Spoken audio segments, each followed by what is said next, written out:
Hey guys, मैं सुगंधा आपको सुनाने जा रही हूँ हमारी रोमांटिक सी लव स्टोरी तू जुनून सिर्फ मेरा, जिसकी ऑथर है प्रिया। उसका 9वां भाग।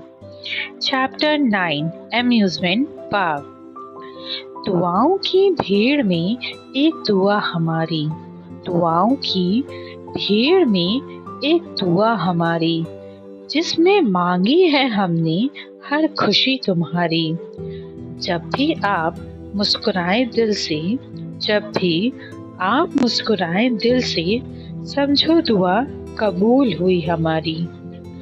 मॉर्निंग 8 बजे राज कृषा को उठाते हुए, क्यूटी उठो, क्यूटी चलो उठो, अब सुबह हो गई है। कृषा थोड़ी सी आंख खोलते हुए राज को कस कर गले लगा लेती है और कहती है, मुझे नहीं उठना, मुझे अभी भी नींद आ रही है। राज, क्यूटी उठो ना, तुम्हें होम टूर करना है ना। अभी सोती रहोगी तो कैसे करोगी। वैसे भी आज संडे है, मेरे पास टाइम है, कल तो ऑफिस जाना पड़ेगा, सोच लो अभी। राज को पता था कि कृषा होम टूर सुनकर जरूर उठेगी, और हुआ भी वही। कृषा होम टूर सुनकर जल्दी से उठकर बैठ गई। कृषा राज का हाथ पकड़कर, चलो जल्दी सर चलो। राज कृषा के होठों को किस करते हुए कहता है, अभी नहीं क्यूटी, पहले तुम रेडी हो जाओ, फिर हम चलेंगे। राज कृषा को अपनी गोद में उठाकर वॉशरूम में छोड़ कर आता है और बाहर से कहता है, क्यूटी मैं नीचे हूँ, जल्दी से रेडी होकर आना। कृषा ओके कहती है। डाइनिंग टेबल पर आधे घंटे बाद कृषा रेडी होकर नीचे आती है तो देखती है कि राज के साथ सब लोग भी डाइनिंग टेबल पर बैठे हैं। कृषा ने आज कैप्री और क्रॉप टॉप पहना हुआ था। उसके बाल आधे बंधे और आधे खुले हुए थे। कृषा बहुत ही ज्यादा प्यारी लग रही थी। कृषा राज के पास आकर उसके साथ वाली सीट पर बैठ जाती है। सब लोग घूर कर कृषा को देख रहे थे और ये समझने की कोशिश कर रहे थे कि कृषा अभी तक चुप क्यों है। क्या उसे कल रात का सदमा लगा है। कृषा ने सबको देखा जो उसे ही घूर रहे थे। उसने कहा, क्या हुआ है तुम लोगों को, मेरे चेहरे पर कुछ लगा है। अचानक से कृषा की आवाज सुनकर सब झेप गए और इधर उधर देखने लगे। तभी सचिन ने कहा, मैम कल आप डर गई थी, इसलिए हम लोग आपको देख रहे थे। कृषा सचिन को घूरते हुए, डर तो तुम गए थे, तुम्हें क्या अपनी हालत याद नहीं है। सचिन चुप पड़ गया। उसे सच में कल कृषा ने बहुत डरा दिया था। राज ने घूर कर सबको देखा तो सब चुप पड़ गए। उसके बाद राज ने मेड को नाश्ता लगाने को कहा। सबने नाश्ता किया, सब अपने अपने काम में लग गए। राज कृषा को घर दिखाने लगा। राज ने कृषा को अंदर से लेके बाहर तक सब कुछ दिखाया। कृषा बहुत ही खुश थी। उसे घर बहुत ही ज्यादा पसंद आया था। तभी उसने गेट के सामने थोड़ी दूर पर एक पार्क देखा और उसने राज से कहा, सब मुझे वहां जाना है। तो राज ने स्वाति और रीता को बुला लिया कि वो लोग कृषा को पार्क लेकर जाएं, और खुद जाकर काम करने लगा। इधर कृषा सीधे पार्क में जाकर घूम रही थी। उसे बहुत ही अच्छा लग रहा था। तभी उसने कुछ बच्चों की बातें सुनी। लड़की, तो मेरी मम्मा ने मुझे अम्यूजमेंट पार्क लेके जाने का प्रॉमिस किया है। वहाँ बहुत सारे झूले हैं और बहुत सारी कैंडी भी है, मुझे बहुत मजा आएगा। दूसरी लड़की, तुम मुझे भी लेकर चलना, आज तक मैं भी नहीं गई वहाँ। पहली लड़की, नहीं बिल्कुल भी नहीं, मैं मेरी फैमिली के साथ जाऊंगी, वो लोग मुझे बहुत प्यार करते हैं, इसीलिए तो लेकर जा रहे हैं, तुम अपनी मम्मा से बोलो।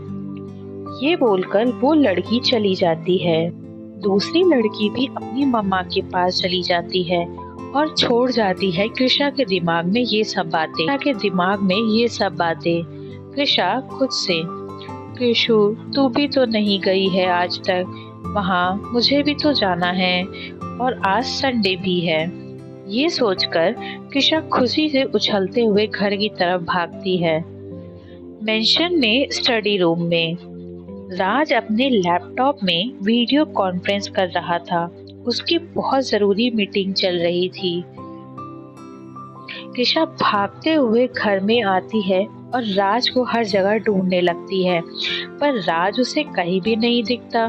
तो वो आशीष से पूछती है, जो हॉल में बैठकर काम कर रहा था। कृषा आशीष से, आशीष सर कहाँ है? तो आशीष कहता है, मैडम बॉस स्टडी रूम में है। वो आगे बोलता, उससे पहले ही कृषा वहां से भाग गई। आशीष भी कृषा के पीछे पीछे भागा, क्योंकि राज बहुत ही इम्पोर्टेंट मीटिंग कर रहा था। राज ने उसे डिस्टर्ब करने से मना किया था। आशीष को लगा कि अब उसकी जॉब पक्का गई, तो वो कृषा को रोकने के लिए भागा, लेकिन तब तक कृषा स्टडी रूम में चली गई थी। इधर स्टडी रूम में कृषा स्टडी रूम का दरवाजा खोलकर चिल्लाते हुए अंदर आती है और सीधे जाकर राज की गोद में बैठ जाती है। सर आप कहाँ थे? मैंने आपको कितना ढूंढा। आपको पता है, वो आशीष मुझे अंदर ही नहीं आने दे रहा था। राज एक नजर कृषा को देखता है और फिर अपने लैपटॉप को देखता है, जिसमें सारे लोग शॉक्ड होकर बस कृषा को ही घूर रहे थे, जो राज की गोद में बैठी थी। राज उन सबसे मीटिंग कैंसिल कहकर लैपटॉप बंद कर देता है। कृषा राज की तरफ टुकड़ रही थी। राज कृषा के बालों को कान के पीछे करते हुए कहता है, तो बताओ तुम मुझे क्यों ढूंढ रही थी? कृषा कहती है, मुझे अम्यूजमेंट पार्क जाना है। राज, हाँ तो ठीक है, चली जाओ। मैं रोहित और सचिन को भी तुम्हारे साथ भेज दूंगा। कृषा राज की बात सुनकर उसे गुस्से से घूरने लगती है, फिर उदास होकर उठकर जाने लगती है। राज कृषा को ये उदास देखकर अच्छा नहीं लगता। वो तुरंत ही कृषा को पकड़कर वापस अपनी गोद में बैठा लेता है और पूछता है, क्या हुआ क्यूटी, क्यों उदास हो? राज की बात सुनकर कृषा कुछ नहीं कहती और अपना चेहरा फेर लेती है। राज समझ जाता है कि कृषा उससे नाराज है। राज प्यार से कृषा के गालों पर किस करता है और कहता है, अच्छा तो हमारी क्यूटी हमसे नाराज है। तो कृषा हाँ में सिर हिला देती है, पर राज की तरफ नहीं देखती। राज कृषा के गालों पर फिर से किस करते हुए कहता है, तो हमारी क्यूटी को रोहित और सचिन के साथ नहीं जाना? कृषा फिर से सिर हाँ में हिला देती है, फिर भी राज की तरफ नहीं देखती। राज कृषा के माथे को चूमते हुए कहता है, तो हमारी क्यूटी को हमारे साथ जाना है। कृषा इस बार भी हाँ में सिर हिला देती है, लेकिन अभी भी राज की तरफ नहीं देखती।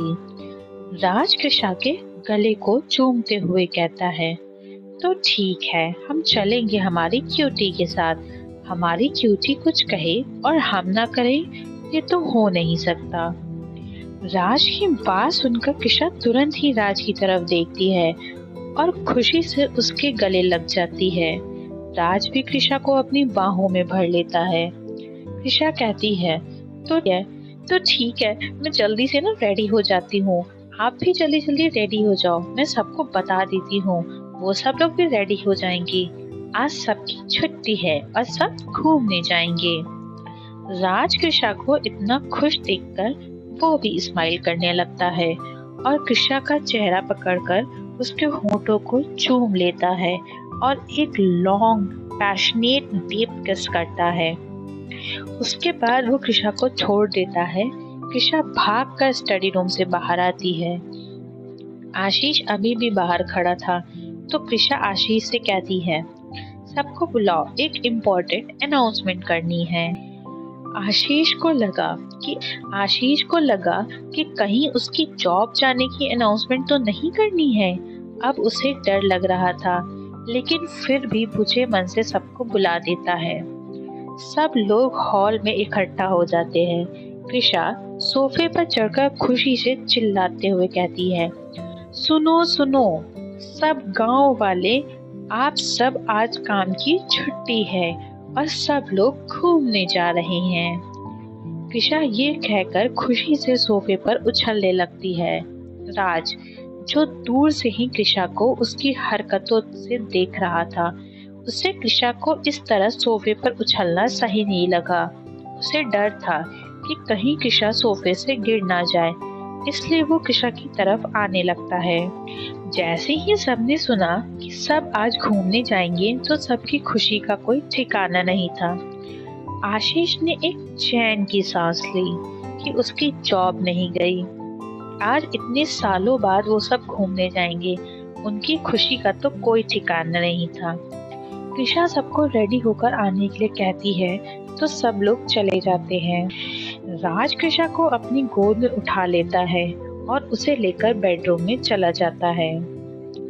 आगे क्या सियापा होगा अम्यूजमेंट पार्क में, जानने के लिए सुनते रहिए मेरे साथ तू जुनून सिर्फ